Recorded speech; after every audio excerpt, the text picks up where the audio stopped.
What would happen if you took the intricate, really rigid rules of a high-stakes legal trial and you combine them with the absolute chaotic probability of a Vegas casino? Man, a total nightmare. Right. And then you layer on the sheer brutality of a supernatural war Yeah. and just force an entire country to play along. You'd have a system designed from the ground up to weaponize human tragedy. That is exactly what it is. So today we are looking at a machine that basically grinds up human lives, centuries-old grudges, and modern anxieties. And it does all this to produce a single, terrifying result. It really is a masterclass in orchestrated suffering, honestly. We are unpacking a massive, complex, and frankly just chaotic saga today. The Culling Game Arc from Jujutsu Kaisen. Yeah, and Character arcs, all the supernatural rule sets at play here. It requires really careful, methodical unpacking. right. Because to give you, the listener, a sense of the scale here, just imagine a supernatural battle royale. But it's not taking place in one isolated arena. It's happening across 10 massive interconnected barriers dropped right over major metropolitan areas in Japan. Like massive domes just cutting off cities. Exactly. And the ultimate prize is forced human evolution. But the cost is just unfathomable, unspeakable suffering. We were talking about modern humans, reincarnated warriors from centuries past, and newly awakened individuals all thrown into an absolute meat grinder. And to truly understand a meat grinder, you really have to understand the one turning the handle. Well, for sure. The architect of this entire nightmare. Right, an ancient parasitic sorcerer named Kenjaku. He survives across centuries by literally transplanting his brain into different bodies. And currently, he is possessing the body of a powerful deceased sorcerer named Suguru Geto. Which is a whole other level of messed up. Oh, definitely. But Kenjaku's macro goal here is staggering. He wants to force the evolution of humanity by merging all the non-sorcerer humans in Japan with a supreme, immortal, barrier-creating entity known as Master Tenjin. So wait, he just wants to mash millions of human souls together into one single entity. Like, what happens to individual consciousness? What happens to, normal human life? It vanishes. It's just gone. Kenjaku wants to create a world of what he calls pure cursed energy. And what's truly terrifying about him is his absolute chilling indifference to the collateral damage. He just doesn't care at all. Not even a little. He does not care about the chaos, the bloodshed, the generational trauma this causes. And he's not doing this out of some misguided sense of salvation either. Yeah, he's not a tragic villain trying to save the world his own twisted way. Exactly. He's a scientist lacking all ethical constraints. The Culling game is essentially just a preliminary ritual. It's an engine designed to gather massive, unimaginable amounts of cursed energy within these specific barriers, these 10 colonies, to prepare the groundwork and generate the raw fuel required for that ultimate merger. Okay, let's unpack this, because you can't have a game without rules. Yeah. And the structure of this chaos is incredibly rigid. So if you're a player, you have exactly 19 days to declare your participation at a colony after your cursed technique awakens. And if you don't?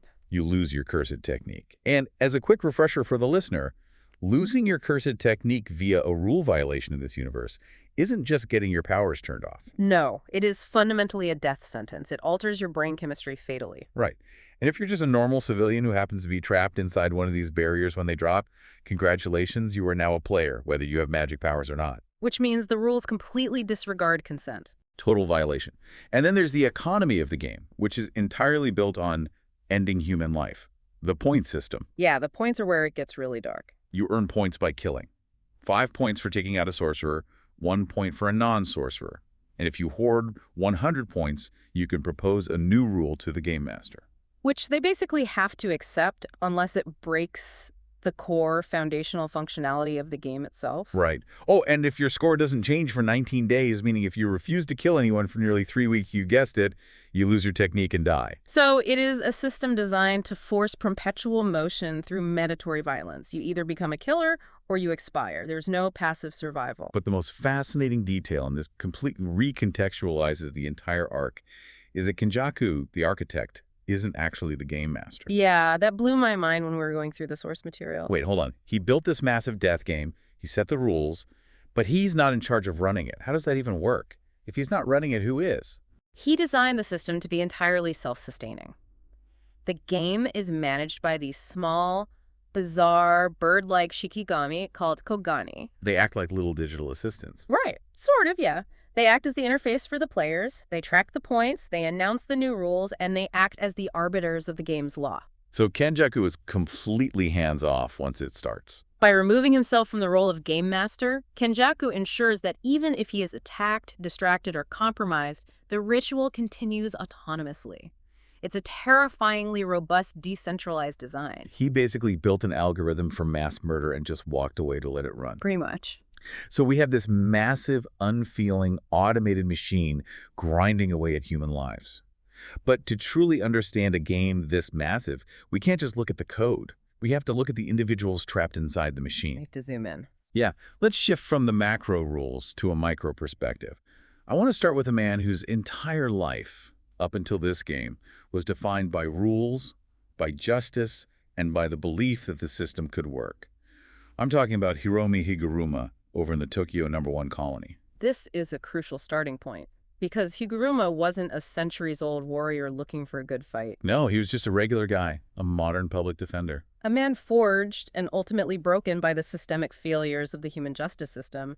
The Culling Game didn't make him a monster. The real world did. Right. So Kumar-senpai's summary gives us this devastating look into Higuruma's breaking point right before the game begins.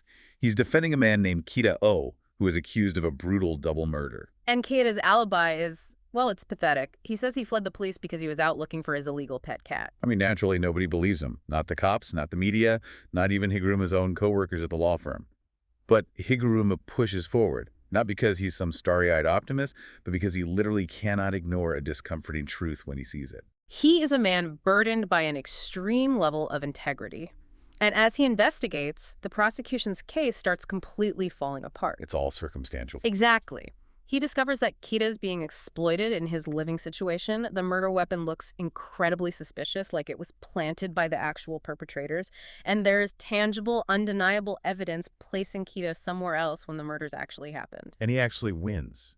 He gets an innocent verdict in the first trial, which, in Japan's legal system, with its notoriously high conviction rate, we're talking over 99%, is almost statistically impossible. It's this tiny, fleeting, beautiful moment where the massive gears of the system actually bend toward the truth. But then the machine pushes back. The public's outraged. The prosecution appeals immediately to save face. And in the second trial, with absolutely no new evidence introduced, the court just reverses the decision. Guilty? Life in prison. It is the exact moment the illusion shatters for Higuruma. He realizes that justice isn't just blind, it's actively, willfully looking away. The legal system doesn't care about the truth. No, it cares about momentum, it cares about protecting its own resources, and it cares about maintaining the status quo. When the verdict is read, and Higuruma sees the look of sheer, hopeless betrayal on Kita's face, a man who trusted him to save his life, Higuruma's composure completely disintegrates. It's like playing a rigged carnival game, where even if you throw the ball perfectly, you calculate the wind, you get the arc exactly right, the operator just reaches over and moves the hoop while the ball is in midair. That's a perfect way to put it. And then they smile and tell you that you missed. What does that do to a person's psyche? It begs the question, looking at how he snaps in that courtroom, is Higuruma a villain in this story? Or is he just the ultimate victim of a broken world? That is the central philosophical tension of his character. When Higuruma snaps in that courtroom, he literally slams a gavel down, demands a retrial, and cursed energy just erupts from him. Because in the Jujutsu universe, powerful negative emotions are the source of cursed energy. Right. His ideals, his pure, unadulterated frustration with injustice, physically manifest as supernatural power. He isn't a villain in the traditional sense. He's a man trying to impose order on a world that has proven itself to be fundamentally lawless. Which makes him so dangerous in the game. Exactly. He becomes a top player in the Culling Game, hoarding over 100 points, because he applies his strict, uncompromising view of rules to this new, violent paradigm. If the law of this new world says kill to survive, he will execute that law flawlessly. And his power perfectly reflects that obsession with rules. Let's talk about his domain expansion. Deadly sentencing. It is wild. So our protagonist, Yuji Itadori, and his friend Megumi enter the Tokyo #1 colony. And they get separated almost immediately. Yeah, and Yuji literally gets ambushed by a woman whose hair is a fighter jet and a guy with helicopter hair. Which, side note, the sheer creativity and character designs in this arc is staggering. Oh, it's brilliant. Just totally off the wall. But Yuji manages to track down Higuruma.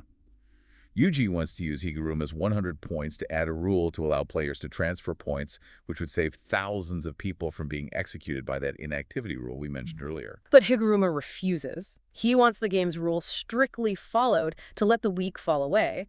So they fight, and Higuruma instantly traps Yuji in his domain. We need to define what makes deadly sentencing so unique. Most domain expansions are guaranteed hit kill zones, right? Yes. But Higuruma's domain is a non-violent courtroom. Physical violence is literally impossible within its boundaries. Wait, I need to stop you there. A domain without violence. How does that even work within the mechanics of jujutsu? I thought domains were ultimate attacks. If you can't punch someone, how do you win? It works on the principle of a binding vow, which is essentially a magical contract woven into the fabric of cursed energy. By sacrificing the typical lethal, guaranteed hit attack of a standard domain, Higuruma gains something else entirely. Absolute adherence to a set of rules. Exactly. The domain forces the opponent into a legal trial presided over by a massive, creepy, blindfolded spirit named Judge Herman. The domain guarantees that a trial will take place, evidence will be submitted, and a verdict will be rendered. You don't fight with fists, you fight with arguments. And that's terrifying because Yuji is put on trial for, of all things, underage gambling. He walked into a pachinko parlor once. Just a normal teenage mistake. Yeah. And because Higuruma is an actual brilliant, certified lawyer, he completely out-argues Yuji. Yuji stumbles over his words, and he is found guilty. Judge Herman hands down a punishment called confiscation. Which is huge. It takes away Yuji's ability to use cursed energy entirely. So when the domain drops and physical violence is allowed again in the real world, Yuji is fighting as just a normal human teenager against a fully powered sorcerer swinging a massive shape-shifting gavel. The subsequent physical fight is a masterclass in tension. Higuruma is reshaping his gavel from a heavy hammer to a long staff, relentlessly pursuing Yuji through an abandoned theater. But even more interesting is Higuruma's internal reaction during the fight. He realizes Yuji is just running on pure physical strength. Right, he realizes Yuji has absolutely zero cursed energy left. Yet the boy is still standing. He's still dodging, still fighting back with raw, terrifying physical prowess. Higuruma is actually impressed, but Yuji is getting battered, his body screaming under the pressure of fighting a superhuman opponent with bare hands. Yuji is cornered, bleeding, and he realizes he's fighting a lawyer. He realizes the whole thing is based on legal precedent. So what does he do? He uses the legal system. He shouts for a retrial. Which is such a smart pivot. And instantly the violence stops, the domain resets, the gavel vanishes, and they are back in the supernatural courtroom. But the second trial, man, this is where the story gets incredibly heavy. It really does. Yuji isn't accused of underage gambling this time. Judge Royman accuses Yuji of the mass murders that happened during the Shibuya incident. This is the emotional fulcrum of their entire encounter, because you know, the audience knows, and the narrative has established that Yuji didn't actually commit those murders. It was Sukuna. Right. They were committed by Sukuna, the ancient king of curses, who had temporarily hijacked Yuji's body and slaughtered thousands of people while Yuji was completely suppressed. Legally, practically, and morally, Yuji has every defense available to him. He could claim insanity, loss of control, demonic possession, anything. But he doesn't defend himself. The guilt is eating him alive. He stands in that supernatural courtroom under the gaze of Judge Shimen and Higuruma, and instead of arguing, he just confesses. He says, "I did it." He takes the blame because, in his heart, he feels that his weakness allowed Sukuna to take control. And because he confesses to mass murder, Judge Shimen doesn't just give him confiscation. Judge Shimen hands down the ultimate punishment, the death penalty. Which upgrades Higuruma's gavel into the executioner's sword. It's a blade that will instantly kill Yuji with a single scratch. The psychology of this moment is profound. Higuruma gets the one-hit kill sword. The domain drops. He charges at Yuji. Yuji is desperately throwing theater chairs, trying to survive as a normal human against an executioner. But at the final breathless second, as Higuruma leaps into the air for the finishing decapitating strike, he deactivates his technique. The sword just vanishes into thin air. He hits Yuji with a normal fist instead. Right. And I have to ask you, why? Why does he stop when he has the ultimate power to execute the rules he claims to worship? He's been killing players for weeks, enforcing his dark justice. Why stop now? Because of the evidence. When a trial occurs in the domain, Judge Hedgeman shares the absolute truth of the event with Higuruma. Higuruma reviews the evidence and sees that Sukuna was the killer, not Yuji. Oh, so he knows Yuji is technically innocent. Exactly. Despite everything, despite how deeply broken and cynical Higuruma has become, he is fundamentally, at his core, a man who values the truth. He recognizes Yuji's vulnerable honesty, Yuji's willingness to take responsibility for a horrific crime he didn't commit, purely out of sheer empathy and survivor's guilt. It just shatters Higuruma's cynical worldview. It brings him back to reality. It reminds Higuruma of Kita Oe. It reminds him of why he became a lawyer in the first place, to protect the innocent from a cruel world. It's just an incredible redemptive character moment. Higuruma literally gives Yuji the points he needs. They add Rule 10, allowing point transfers, which immediately saves countless people from the 19-day execution rule.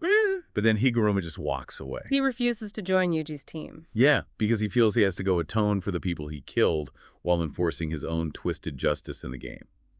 It's a haunting resolution. He finds his soul again, but realizes how stained it is. Exactly. Yuji finds a surprising ally through empathy, vulnerability, and absolute honesty. But while Yuji is having this deeply moral, philosophical battle of the soul, we need to look at what his partner, Megumi Fushiguro, is experiencing simultaneously. Because Megumi's experience is the polar opposite. Because Megumi is discovering that in the Culling Game, empathy will get you killed, and survival often requires ruthless deception. Oh, this transition is giving me whiplash in the best way. We go from Yuji's battle of morals to Megumi's battle of pure, exhausting, street-level trickery. Let's talk about Megumi versus Reggie Star. It's such a gritty fight. So Megumi gets separated from Yuji when they enter the colony, and he immediately gets duped by a player named Remy. She plays the victim and leads him straight into a carefully laid ambush with a guy named Reggie Star and his partner, Hazunoki. Reggie is a fascinating antagonist because he's the complete opposite of Higuruma. He's not driven by some grand philosophical ideal or a twisted sense of justice. He is a pure pragmatist. A pragmatist in a tracksuit made of receipts. Literally. He's a reincarnated sorcerer, and he is a hoarder, specifically, a hoarder of physical receipts, which is deeply tied to his cursed technique. Hold up. If Reggie knows the game's a massive setup, why is he playing? Why not just hide in a basement for 19 days, transfer points to stay alive, and wait it out? What is his actual theory about what Kenjaku is doing? Reggie is essentially applying economic market theory to a death game. Okay, I love this guy already. Right. He sits back, looks at the macro level, and realizes the stated goals don't align with the mechanics. Reggie deduces that Kenjaku's stated goal, this grand merger with Tenjin, is actually a lie, or at least a massive misdirection. Based on what? He bases this on the logistics and the distribution of players. He looks at the extreme disparities in skill levels across the colonies. He realizes the colonies are too top-heavy with elite reincarnated talent. If the goal is just to gather cursed energy, why bring back absolute monsters who will just consolidate all the points? Oh, that makes sense. The big fish just eat all the little fish too fast. Exactly. Reggie theorizes that the Culling Game is a filter. Kenjaku is waiting for the weak to be culled, leaving only the strongest, most concentrated sorcerers, at which point Kenjaku will drop a metaphorical or perhaps literal bomb on the survivors to harvest them all at once. It's like Reggie is the only player who actually read the terms of service on this death game. He knows they're being played, so he's hoarding points and forcibly recruiting allies to build a private army to survive whatever Kenjaku's real endgame is. And he tries to recruit Megumi. But Megumi doesn't have time for a PowerPoint presentation on market manipulation. He needs points to save his sister, and he needs them now. And what follows is one of the most chaotic, tactical, deeply physical fights in the entire story. The environmental awareness in this battle is astounding. It starts as a 2-on-1. You have Reggie, and you have Hazunoki, who possesses an incredibly gruesome technique. I still can't get over Hazunoki. Yeah, Hazunoki uses reverse cursed technique to constantly heal his body, which allows him to use his own body parts, specifically plucking out his own teeth and eyes and throwing them like high-yield explosive grenades. He's literally throwing his exploding teeth at Megumi. Yeah. And I have to ask about Reggie's technique, because fighting with receipts sounds absurd. How does a piece of paper from a convenience store translate into a lethal threat? Walk me through the actual mechanism there. It's a technique called contract reproduction. Reggie imbues cursed energy into a physical receipt, and whatever item or service is printed on that receipt is instantly manifested in reality. Wow. So if he has a receipt for a knife, he summons a knife. If he has a receipt for a spa treatment, he can summon the physical healing effects of that treatment. It requires him to literally purchase items in the real world beforehand. He actually has to go shopping for weapons. Yes. So during the fight, he is manifesting drones, gasoline, and throwing knives. He drops gasoline on Megumi, which is immediately ignited by Hazunoki's eye grenades, creating these massive, devastating explosions. Megumi is just trying to survive this barrage. He eventually manages to trick Hazunoki and separate him from Reggie, luring Reggie into an abandoned school gymnasium. And this is where Megumi flips the script. The choice of the gymnasium is a brilliant tactical maneuver. Megumi's domain expansion, Chimera Shadow Garden, is fundamentally incomplete. Right. He struggles with the barrier. Yeah, he hasn't mastered barrier techniques, so he struggles to form a closed, spherical barrier, which is normally a fatal flaw. A domain without a barrier just dissipates. But by luring Reggie into an enclosed physical space like the gymnasium, Megumi uses the actual physical concrete walls of the building as a makeshift boundary for his domain. So Megumi's domain is like setting up a massive Wi-Fi network, but instead of using a digital firewall to contain the signal, he's just locking the physical doors to the building so the signal